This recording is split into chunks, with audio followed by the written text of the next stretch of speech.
Kalau dipikir-pikir, Indonesia memang sangat membutuhkan sosok presiden seperti Pak Jokowi. Jangankan 2 periode, 3, 4, 5 periode gua dukung. Kenapa? Lu gak suka? Cabut lu dari negara ini, lu pindah sono ke Arab. Lu pikir pakai otak, ya kan? Semenjak di zaman Jokowi semua serba murah. Sembako, listrik, BBM, dan lain-lain semua serba murah. Ditambah lagi sekarang ekonomi benar-benar meroket. Pengangguran di Indonesia sedikit lagi. Jangankan model lo yang kerja, yang nggak kerja aja digaji sama Pak Jokowi. Kan mantap Pak Jokowi. Masalah hukum semua ditegakkan dengan seadil-adilnya. Contoh para penista agama seperti Ade Armando, Denny Siregar, Abu Janda, dan lain-lain, semuanya sudah ditangkap. Ya kan, mantap kan Pak Jokowi. Mau gimana lagi lo coba? Masalah utang luar negeri yang katanya 5.000 triliun lebih, tinggal sedikit lagi, paling juga tinggal 2.000 triliun lebih. Jadi ngapain aja kerjanya presiden yang dulu-dulu itu. Terus masalah warga negara asing dari Cina, sampai Jokowi yang ada di Indonesia aja dibalikin sono ke Cina. Jadi nggak mungkin kalau undang-undang, apalagi Cina itu sekarang lagi kena wabah virus corona. Jadi nggak mungkin lah. Terus masalah apa lagi? Koruptor dibabat habis. Koruptor sama Jokowi. Harun Masiku udah ditangkap, ya kan? Tinggal tunggu nanti proses hukumnya seperti apa. Pak Sabri, Jiwasraya, semua pelaku sudah ditangkap sama Jokowi. Kan mantap kan Pak Jokowi, bro. Pokoknya gua mah dukung Pak Jokowi. Mending lu juga pada ikut dukung gua Pak Jokowi tuh. Dukung Pak Jokowi untuk turun dari kursi presiden sekarang juga dan balikin ke Solo, oke? Lama-kelamaan puyeng, aduh.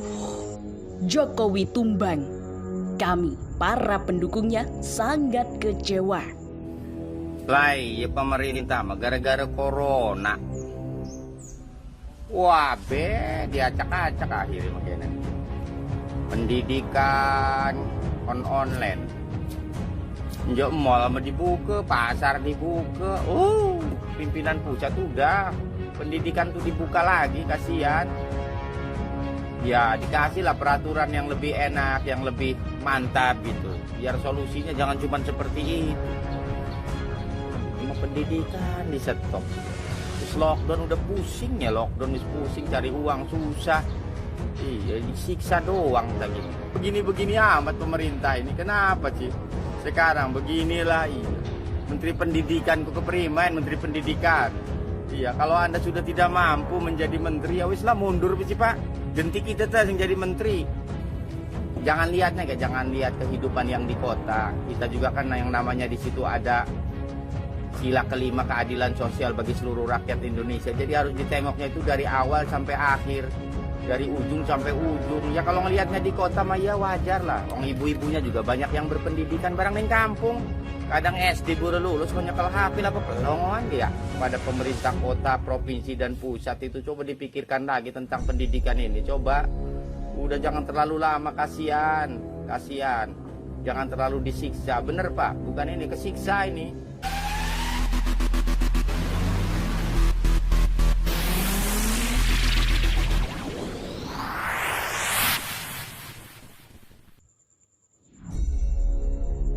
Jokowi tumbang.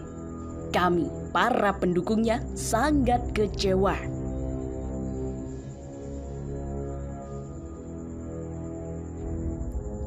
Pemirsa, sebelum Anda dengarkan berita ini, jangan lupa like, subscribe, dan aktifkan lonceng notifikasinya.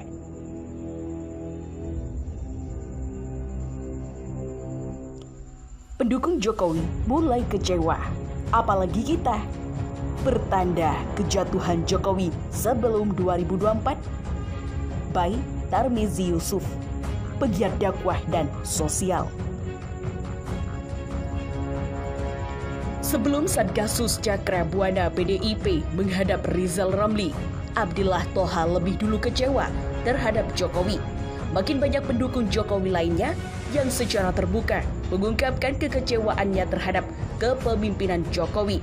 Setidaknya satu persatu pendukung Jokowi mulai berhamburan menampakkan kekecewaannya pada publik. apa yang dijanjikan dan diharapkan pendukung Jokowi dalam memimpin Indonesia masih sangat jauh dari harapan. Menurut Abdillah Thoha, yang tulisannya sempat viral, makin sulit dirinya untuk membela Jokowi. Abdillah Thoha kita kenal dengan tulisannya 10 alasan pilih Jokowi dan 10 alasan tidak pilih Prabowo Subianto. Abdillah Thoha yang ditengarai oleh banyak aktivis Islam sebagai penganut Syiah merupakan pendukung tulen Jokowi. Kita merasakan mulai dari suasana kabinet yang bernuansa transaksional, blunder, beberapa menteri yang menurut beberapa menteri pihak di bawah standar dalam penanganan COVID-19 dan pemulihan isu ekonomi hingga isu pelemahan KPK dengan terbitnya Undang-Undang Nomor 19/2019. Adanya kesan konspirasi antara pemerintah dan DPR. Pemerintah dan DPR mempertontonkan secara vulgar sehingga dipersepsikan oleh publik sebagai Dewan Perwakilan Rezim, melahirkan beberapa undang-undang dan RUU kontroversial yang tidak berpihak kepada rakyat. Salah satunya Undang-Undang Nomor 4/2020 tentang minerba. Bahkan ditolaknya proposal RUU Omnibus Law oleh Bank Dunia seperti diungkapkan Salahuddin Daeng, menambahkan kesan kalau rezim Jokowi lebih pro asing dan asing daripada rakyat.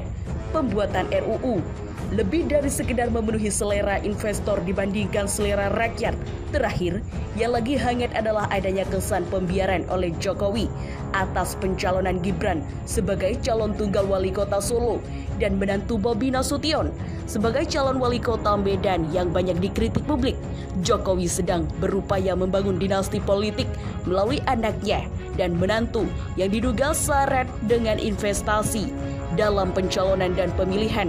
Pendukung Jokowi kecewa, ditambah bukan pemilih Jokowi di tengah hidup yang serba sulit dan ekonomi minus 5,32%. Akan memperkuat dukungan publik terhadap oposisi.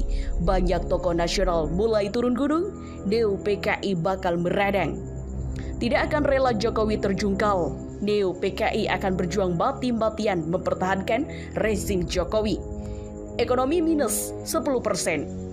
Juga tak jadi soal kalau Indonesia negara kaya, udah miskin banyak utang pula. Cash flow, ngos-ngosan. Malah yang ada kontraflow. Buktinya Undang-Undang Nomor 2/2020 yang berpotensi memberikan kekebalan hukum bagi rezim Jokowi bila terjadi bancakan anggaran. Jangan bandingkan dengan Singapura yang ekonominya minus 41%. Singapura bukan Indonesia. Singapura banyak duit. Lah Indonesia, tahu sendirilah. Jokowi tidak bisa menganggap remeh kelompok oposisi yang tidak mustahil akan mempercepat kejatuhan Jokowi sebelum 2024. Besok rumornya Amin Rais akan memberikan sinyal Jokowi jatuh 2020. Wallahu a'lam bishawab. Selanjutnya, sesudah Jokowi tumbang, kedua ganti rezim, ganti sistem. Sri Bintang Pamungkas, banyak yang tidak tahu bagaimana Soekarno tumbang. Bung Karno, salah satu bapak kemerdekaan bersama Bung Hatta, founding father dan sekaligus proklamator, memang pada akhirnya ditumbangkan oleh rakyat Indonesia. Bung Karno yang sekaligus juga penemu dan pemanggil Pancasila, yang kemudian menjadi dasar negara dan falsafah bangsa, terpaksa harus ditumbangkan karena dianggap mengkhianati Pancasila sendiri. Tidak mungkin bangsa Indonesia dengan falsafah Pancasila, dengan ketuhanan yang Maha Esanya, bisa dipaksa hidup berdampingan dengan paham komunis yang justru paham impor dari negeri luar dan dari bangsa lain. Soekarno terjebak oleh situasi perang dingin, memposisikan dirinya pada keinginannya berlaku kapitalisme, kolonialisme, dan liberalisme. Dengan mendekatkan diri kepada komunis dan PKI, Soekarno telah beberapa kali diperingatkan oleh rakyat dan para tokoh yang pernah mendukungnya, termasuk Hatta, tetapi tidak dihiraukan. Itulah kekhasan dari pemimpin rezim yang gila kekuasaan. Peristiwa 1965 menyadarkan rakyat untuk bergerak melakukan koreksi. Soekarno ditumbangkan, rakyat mendesak DPRS RI memanggil sidang MPRS untuk mengendalikan Soekarno. sidang istimewa MPRS yang dimulai pada 7 Maret dan berakhir pada 11 Maret. 1967 berhasil mencabut kekuasaan Soekarno. Keberhasilan itu tidak terlepas dari copotnya terlebih dahulu para anggota PKI di dalam DPRS dan MPRS. Ribuan pemuda, pelajar, dan mahasiswa yang tergabung dalam KAMI, KAPI, dan KAPI. Sebagai Laskar Poros Bandung, Jakarta menggeruduk gedung DPR MPR RI. Tetapi dalam gerakan penumbangan itu, rezim Soekarno itu tidak ada seorang pun yang ditangkap dengan tuduhan makar. Gerakan rakyat ketika turun ke jalan, sekalipun untuk menyingkirkan pemerintah yang berkuasa, tapi berkhianat, bukanlah tindakan makar, melainkan sekedar pelaksanaan konstitusi yang tertinggi, sesuai dengan prinsip daulat rakyat. Kepada Soeharto pun pencabutan kekuasaan oleh rakyat itu berlaku. Di sini pun tidak ada satupun anggota rakyat yang ditangkap, ditahan, ataupun dihukum karena berbuat makar. Ini semua bisa terjadi karena Soeharto menjadi kejam kepada rakyat. Kebanggaannya berhasil menghabisi pemberontak PKI yang dibantu oleh RRC, membikin dirinya pongah. Dengan bantuan angkatan bersenjata, Soeharto menjadi diktator. Dia menganiaya dan membunuh rakyat, tetapi ingin berkuasa terus-menerus sebagai calon tunggal. Justru dengan mengabaikan prinsip daulat rakyat, bahkan nyaris melawan kekuatan Islam yang hidup di tengah mayoritas rakyat dengan memaksakan Pancasila sebagai ideologi tunggal, bukan sebagai dasar negara dan falsafah bangsa yang sudah hidup membudayakan ratusan tahun di kalangan rakyat. Segala ulusannya untuk mencapai masyarakat adil dan makmur pun akhirnya kandas karena dilaksanakan dengan cara-cara diktator serta melawan prinsip-prinsip ekonomi kerakyatan yang sudah tertuang dalam konstitusi. Sekiranya Soeharto tidak keburu mundur, tentulah gedung MPR RI sudah menjadi ajang persidangan baginya. Tidak hanya rakyat yang menumbangkan Soeharto, tetapi juga negara-negara barat, termasuk Amerika Serikat, dan para mafia konglomerat Cina yang sempat dibesarkan Soeharto, serta para mengkhianat pribumi, ikut serta menumbangkan Soeharto. Tentu saja, mereka itu para kapitalis asing dan asing, serta pengkhianat domestik, mempunyai maksud dan tujuan lain yang tersembunyi. Sejarah kembali terulang, rezim otoriter Soeharto jatuh dan digantikan rezim baru dengan alasan kediktatoran era Soeharto. Asing dan asing serta para pengkhianat domestik itu mengubah Undang-Undang Dasar 1945 menjadi Undang-Undang Dasar palsu. Muncullah rezim undang-undang palsu. Mereka sengaja menghancurkan Indonesia, merampok tanah serta kekayaan alam di dalamnya dengan merampok porak-porandakan segala kekuasaan rakyat, budayanya, falsafah Pancasila, kerukunan, dan diantara umat beragamanya, Bhinneka Tunggal Ikanya, Islamnya, bahkan kekuatan angkatan perangnya. Jokowi dan juga SBY, serta banyak lagi yang lain terlibat pula di dalam usaha pelemahan terhadap Republik Indonesia itu. SBY ingin mendirikan rezim barat yang membawa Indonesia menjadi seperti Amerika Serikat, tapi gagal. Sedang Jokowi menginginkan Indonesia menjadi seperti RRC yang komunis, menghancurkan Islam, merusak pribumi, membuat konflik antara agama, mengganti Pancasila. Rezim Cina komunis Jokowi sedang memproses, menghasilkan Jokowi mendirikan rezim Cina komunis tergantung pada daulat rakyat Indonesia. Jakarta, 8 Agustus 2020.